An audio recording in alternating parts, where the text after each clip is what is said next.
Welcome back नाजरीन, ख्वाजा नवीद के साथ हम गुफ्तगू कर रहे हैं।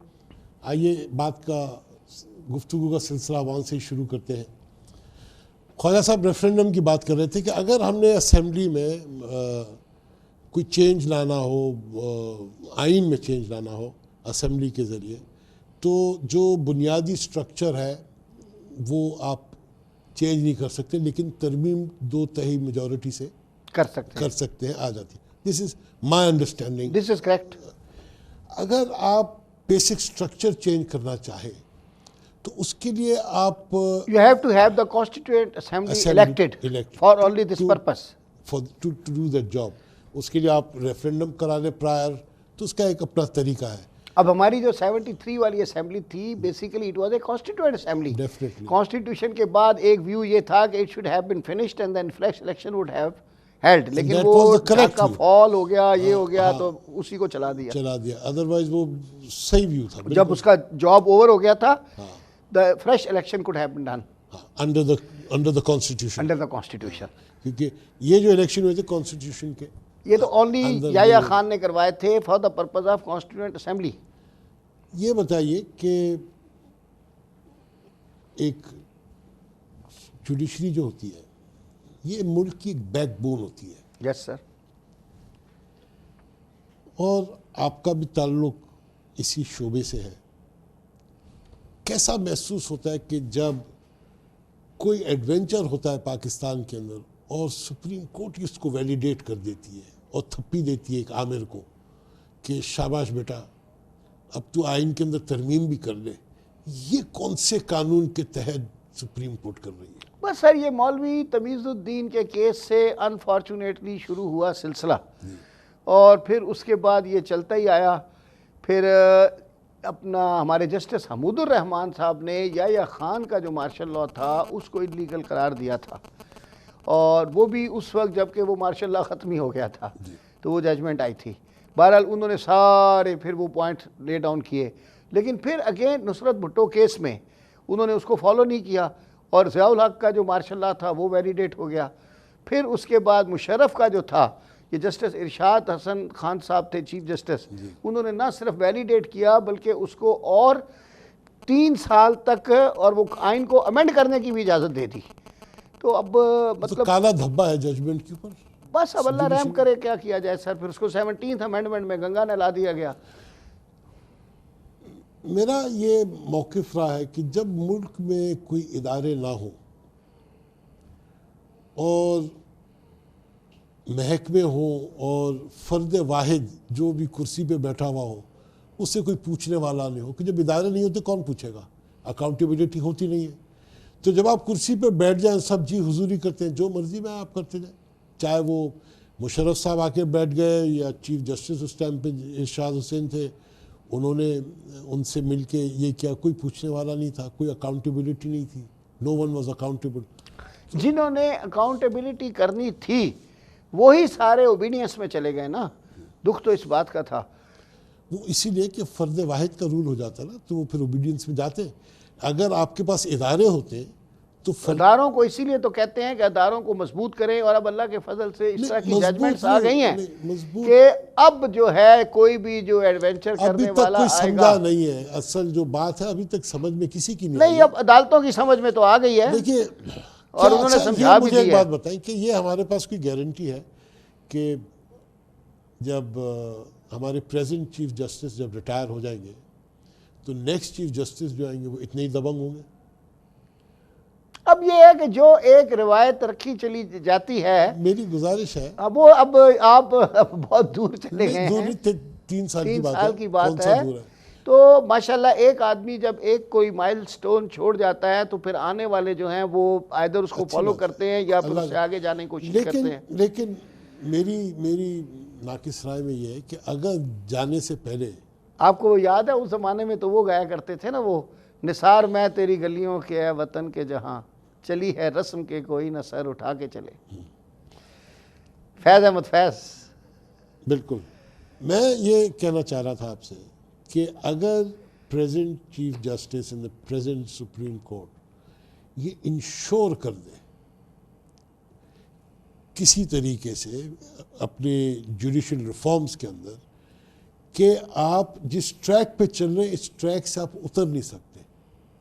इंस्टीट्यूशन अब किया तो है ये, देखे पहले सबसे तो चौधरी इफ्तिखार साहब ने खुद ही नो कह के एक डिक्टेटर को, देखिए उन्होंने बड़ी तकलीफ उठाई है इसमें, यानी देखे ना आप वो हैबियस कॉर्पस में मतलब रॉन्गफुल कन्फाइनमेंट में रहे, उनके बच्चे इम्तिहान नहीं दे सके, बच्चे स्कूल नहीं जा सके, दूध तक नहीं घर में गवाला पहुंचा सका, ये सारी बातें सर उन्होंने गुजारी हैं। उसके बाद कुर्बानी के अब वो बंदा दोबारा जो है देखे ना अब ही काम, तो इंशाल्लाह मतलब वो कर रहे हैं, अब इतना कुछ कर दिया है कि अब ये आगे ही बढ़ेगा, ये पीछे नहीं जाएगा इंशाल्लाह। ये बताइए कि in the absence of self governing independent institutions जी, जिधर अकाउंटेबिलिटी का सवाल ही पैदा नहीं होता कि क्योंकि एग्जीक्यूटिव इंटरफेरेंस है, इसके अंदर हमारे पास दो तो बड़ी एक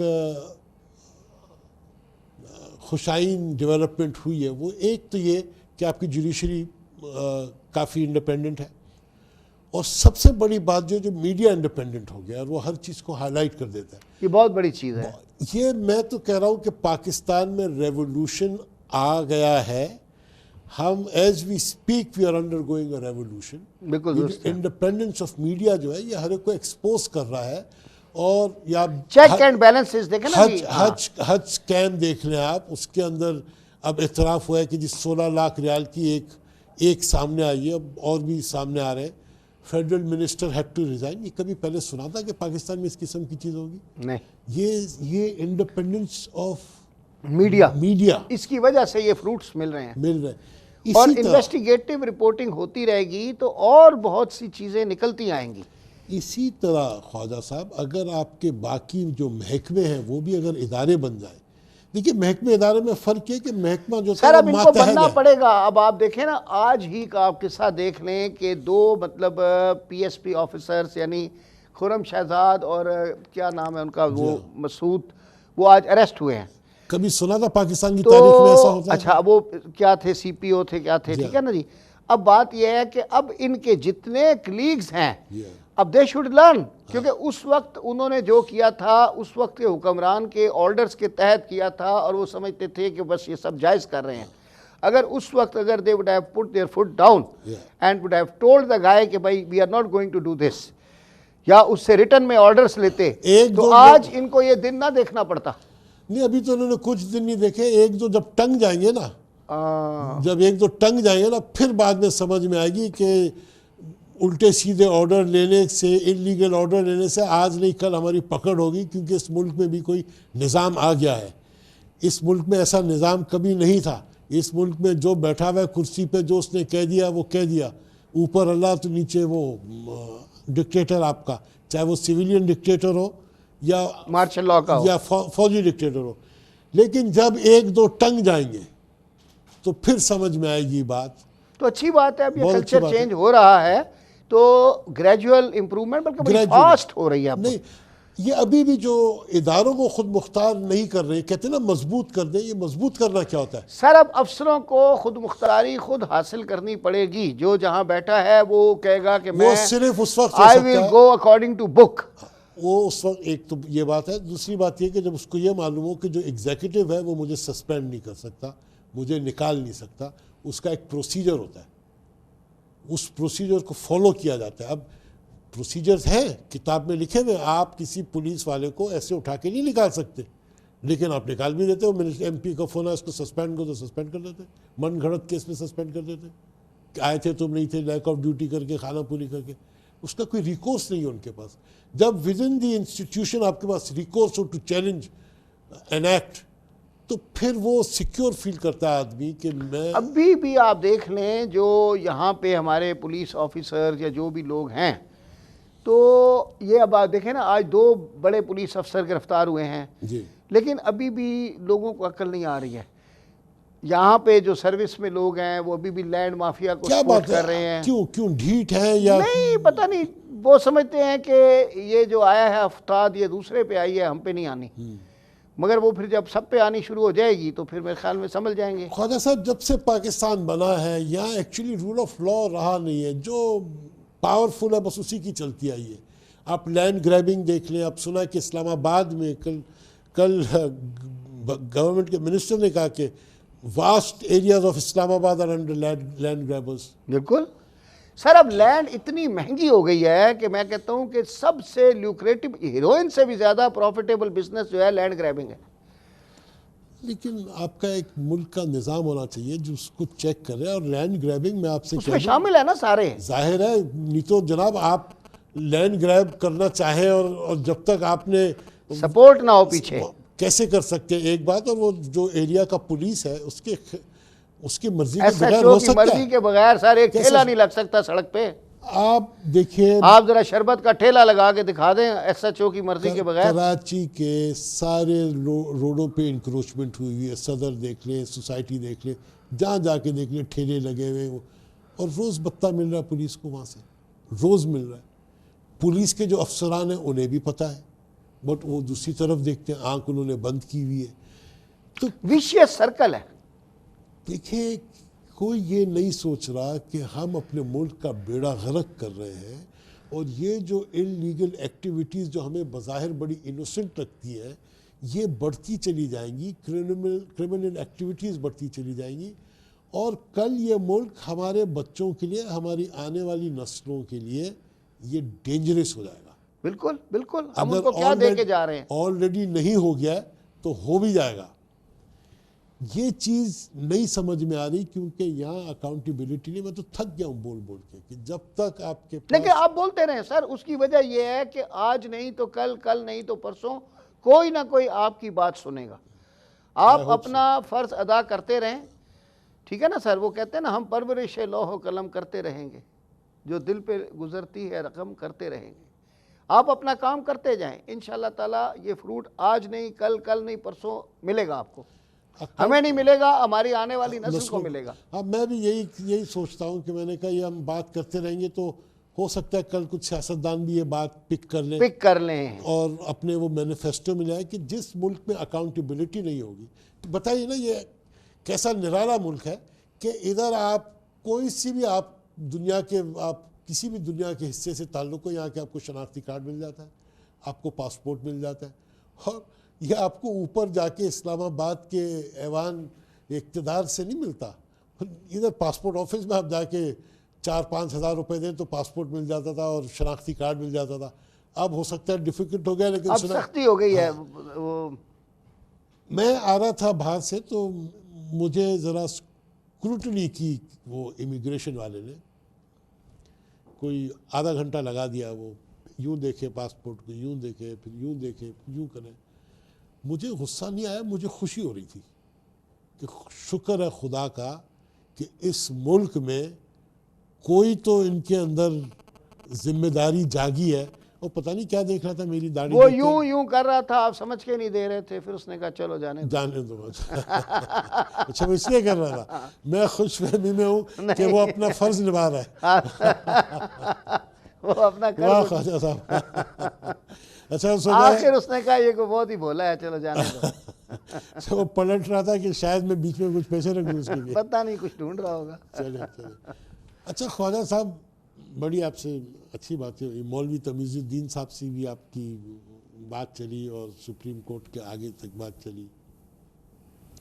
मुझे ये बताइए कि एज अ जज, जब आप सिंध हाई कोर्ट के अंदर थे, आपने जुडिशरी में कोई करप्शन देखी? सर देखें, सामने तो कोई नजर नहीं आती, लेकिन देखें वो बात ये है, ख्वाजा साहब आप माशाल्लाह बड़े समझदार सर और दुनियादार इंसान हैं। आपके सामने कोई चीज़ होने के लिए आपको नहीं, आप तो सुन लेते हैं, परख लेते हैं। दोबारा कह रहा हूँ, जरा बता दीजिए सही तरीके से। सर बात ये देखें ना, इल्जामात तो हर जगह लगते हैं, इल्जामात की बात नहीं कर, ऐसा होता है कि नहीं होता? अगर कोई राइटिंग में कंप्लेंट आती है तो उसकी इन्वेस्टिगेशन भी होती है। मैं ये नहीं कहता कि ये कोई महकमा टोटल करप्शन से पाक है, लेकिन दूसरे सुना है कि लिफाफों से जजमेंट भी आती है। ये सुनने वाली बात है ना, तो आपसे इसलिए तो पूछ रहा हूं मैं। नहीं तो कोई प्रूफ लेकर सामने आता नहीं ना सर, कोई एडमिट नहीं करता। बाकी इल्जाम लगाने के लिए तो सारे आ जाते हैं। अच्छा, अब बात ये है, मैं ये कहता हूं कि दूसरे महकमों के मुकाबले में हमारे यहाँ अगर आप देखें तो ईमानदार लोगों की तादाद बहुत ज़्यादा है जुडिशरी में। ये किस लेवल की जुडिशरी की बात कर रहे हैं? मैं इवन आप सेशन लेवल पे चले जाएं, सिविल जजेस पे चले जाएं, सर हमारे सिविल जजेस बड़ी बड़ी कुर्बानियाँ देते हैं।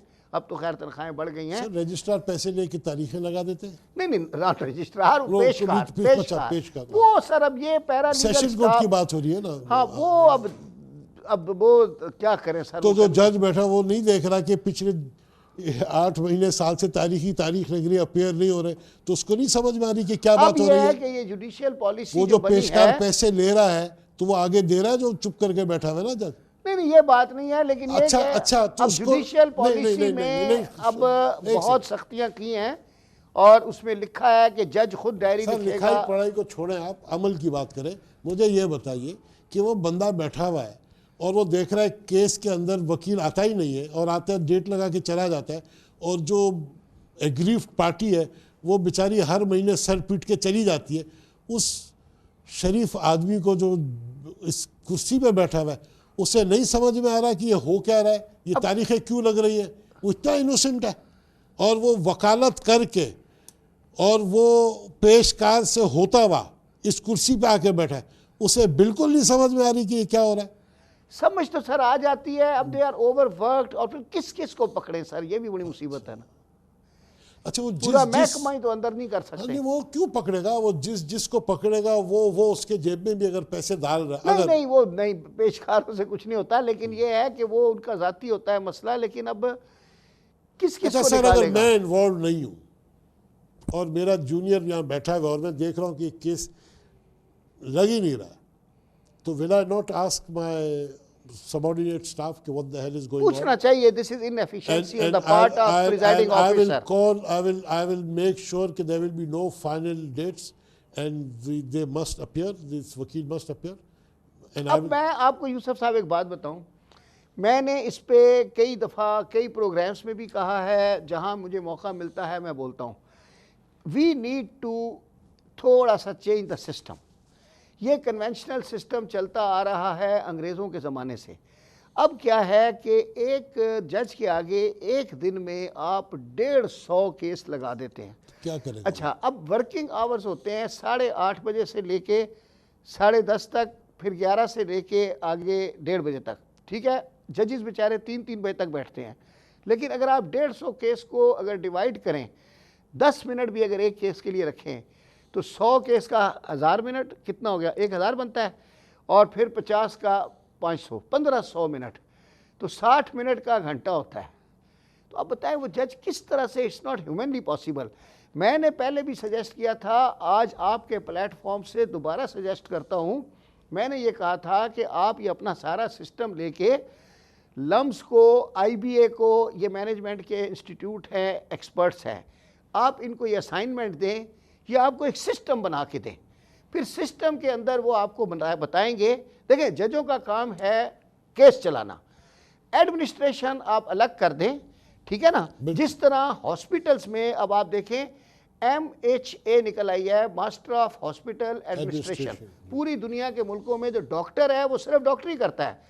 हमारे यहाँ डॉक्टर मेडिकल सुपरिटेंडेंट होता है, वो सुबह अस्पताल के लिए अंडे भी खरीद रहा होता है, डबल रोटी भी खरीद रहा होता है, बिस्तरों की चादरें धोने के लिए भिजवा रहा होता है, नई भी खरीद रहा होता है, पर्दे लगवा रहा होता है, सब में खांचे होते हैं। जैक ऑफ ऑल ट्रेड हमारे यहाँ ये रिवाज है। अब वो अपनी डॉक्टरी भूल जाता है, अब इस काम में आ जाता है।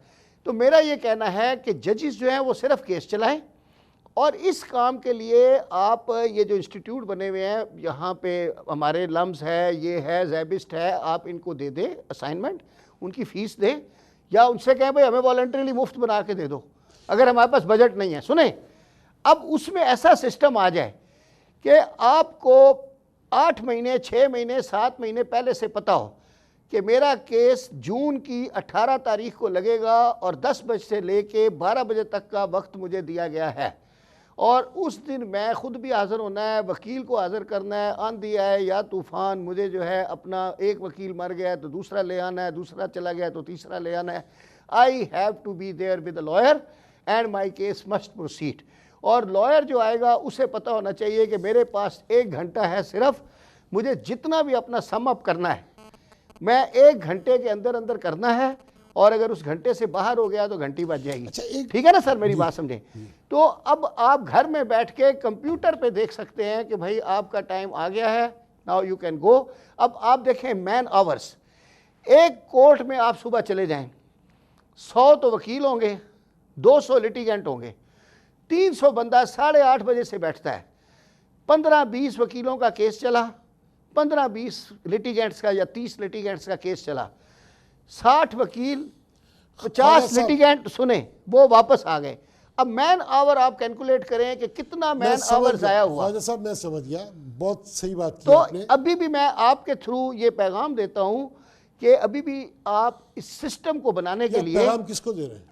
अपनी जुडिशरी को दे रहा हूं, अपने अरबाब इख्तदार को दे रहा हूं, भाई सुन ले, जो आप लोग ख्वाजा हमारे साहब बड़े का हैं, पैगाम सुन ले, जो ख्वाजा साहब हमारे बड़े हैं, मुखातिब उनको दे रहा हूं कि आप एक सिस्टम बनवा लें और खुद ना बनाएं। देखिए हम इस चीज के एक्सपर्ट अच्छा, नहीं ख्वाजा साहब, है, एक बात हमें और भी है। आप कानून पूछें हम बता देंगे, एक बात और भी है। एडमिनिस्ट्रेशन हमारा काम नहीं है। एक बात और भी, सर ये जो वकील है, सर ये भी जितने केस आते हैं, पैसा तो कोई मना नहीं करता है।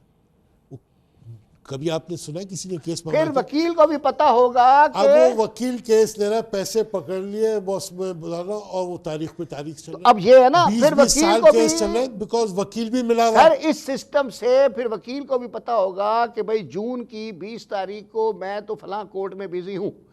अब अगर उस 6 जगह अगर उसका केस उस दिन लग गया है तो either he should have as many two associates. ऐसी तरमीम लॉ में नहीं होना चाहिए कि जनाब आप 2 या 3 से ज्यादा डेट नहीं ले सकते विद इन स्पेसिफिक टाइम। वो तो खैर डिस्क्रिप्शन जज नहीं भी देते, डेट अड़ जाते हैं, बोला आज चलेगा केस, ऐसी बात नहीं है, होता है। लेकिन वो तो लेकिन अब बात ये है ना कि सिस्टम होना हाँ, चाहिए। मगर नहीं तो वो सिस्टम यूं बनाए ना। अब मैं अगर लॉयर हूं, मुझे पता है कि जून की 18 तारीख को मेरा 2 घंटा 10 से 12 तक फलां जगह बुक है, ठीक है ना, तो मैं दूसरी बुकिंग नहीं करूंगा। अच्छा ख्वाजा साहब, एक बात बड़ी सीरियस बात थी, मैं ज़रा सी एक लाइट बात करना चाह रहा हूँ। ये जो आपका एक्सपीरियंस था एज अ जज, और इसको आप टीवी पे भी लेके आए, आपने ख्वाजा की अदालत शुरू वो किया, पहले से 2006 से कर रहा था वो। ये बताइए कि वो भी कॉन्क्ड अप स्टोरीज और कुक्ड अप स्टोरीज है वो या स्टोरीज असली होती थी, बंदे हम प्लांट करते थे, असली दोनों भी आ साइड में- जाते दोनों थे, साइड में बाद प्लांट- दोनों साइड पे भी कर देते थे। लेकिन ये कि उन्हीं को कहते थे, वे अपने किसी रिश्तेदार को, कज़न को, ब्रदर को, कोई लड़की आई है वो कहती मैं खुद नहीं बैठ रही है, मेरी बहन को बिठा लें, उन्हीं में से होते थे, उनको बिठा देते थे। और बेसिकली मॉक ट्रायल था। अच्छा, तो मॉक ट्रायल के जरिए हम कानून सिखाना चाहते थे हाउ लोगों को। Close was that to the real trial? Sir basically it was an educational programme. तो इस प्रोग्राम के ज़रिए मैं लोगों को ये बताना चाहता था कि अगर आपका ये वाला झगड़ा है तो आप चाहे सुप्रीम कोर्ट तक चले जाएं, फैसला यही होगा या इसके नज़दीक होगा, तो बेहतर है आप घर में बैठ के ये फैसला कर लें, बजाय कुछ जजमेंट्स देखी थी, अच्छी जजमेंट्स थी, के बजाय आप अननेसेसरी लिटिगेशन में जाएं। आप ये इसका एंड होगा। और दोनों पार्टियों को मैं मौका देता था कि अपने सेंटीमेंट्स जो भी है फुल्ली एग्जॉस्ट करें। और जब वो कर लेते थे तो मैं एक्सटेम्पोर जो मेरे दिमाग में मुझे 1 मिनट पहले भी नहीं पता होता था फैसला क्या होना है, जो समझ आया फैसला दे दिया।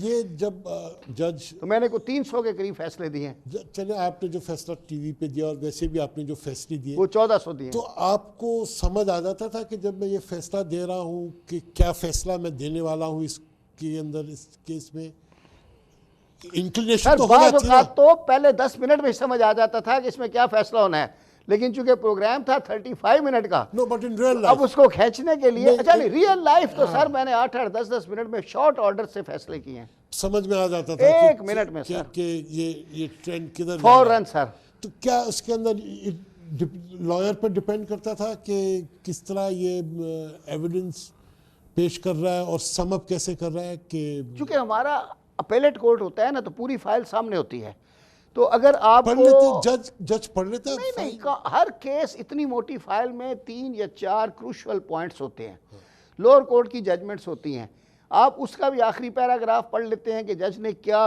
बेसिकली कंक्लूजन किया है। अगर वो कंक्लूजन जो है दुरुस्त है, मैंने ऐसी जजमेंट्स देखी है कि जो प्रे है और जो जजमेंट है उसका कोई आपस में ताल्लुक ही नहीं है। अब वो डिपेंड करता है। बाज़ औक़ात देखें प्रेयर में ये भी लिखा होता है any other relief this honourable court deems fit and proper in the circumstances of the case. अब बंदे ने प्रेयर जो मांगी थी वो बन ही नहीं रही, लेकिन उसको आप कुछ और रिलीफ दे सकते हैं अंडर द सर्कमस्टांसेस। तो जज of equity always gives something to somebody कि यार अब आया है तो कुछ लेके ही जाए. I have seen cases, I have studied cases जिनका judgment जो है is not linked to the case. वो मतलब उनकी judgment कोई निराली judgment है. अब वो बंदा पढ़े तो पता चले. हाँ, मैंने ऐसे कई. बहरहाल मैं तो एज ए जज ऑफ इक्विटी मेरा तो ये ख्वाहिश होती थी कि कोई आदमी खाली हाथ ना जाए, कुछ लेके जाए. अच्छा, चाहे वो डिजर्विंग हो या ना. नहीं, डिजर्विंग के मुताबिक. वो तो दो जज दो वकील सामने खड़े होते हैं, आप गलत थोड़ी किसी को दे सकते हैं. दूसरा वकील ठग बोल पड़ता है. ये you have to do it amicably. ये जब कंक्लूड कर रहे होते हैं you can do that, both are there. मैंने तो ओपन कोर्ट में जजमेंट लिखवाता था ना सर. मैं तो मर्डर केस की जजमेंट्स ओपन कोर्ट में लिखवाई हैं, मर्डर की. Is that so? Yes sir.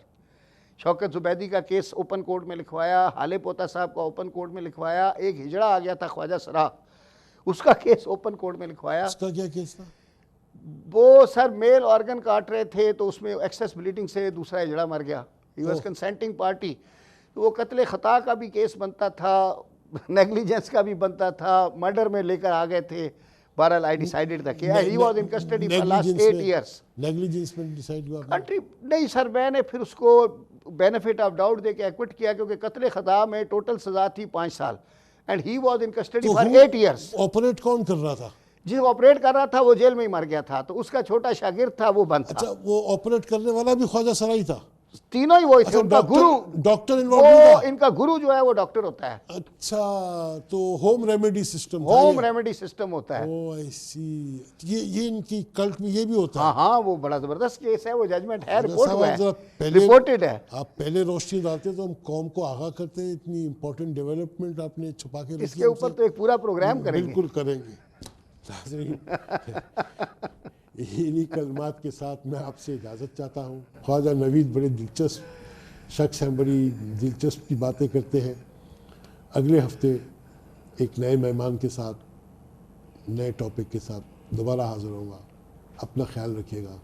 अल्लाह हाफ़िज़.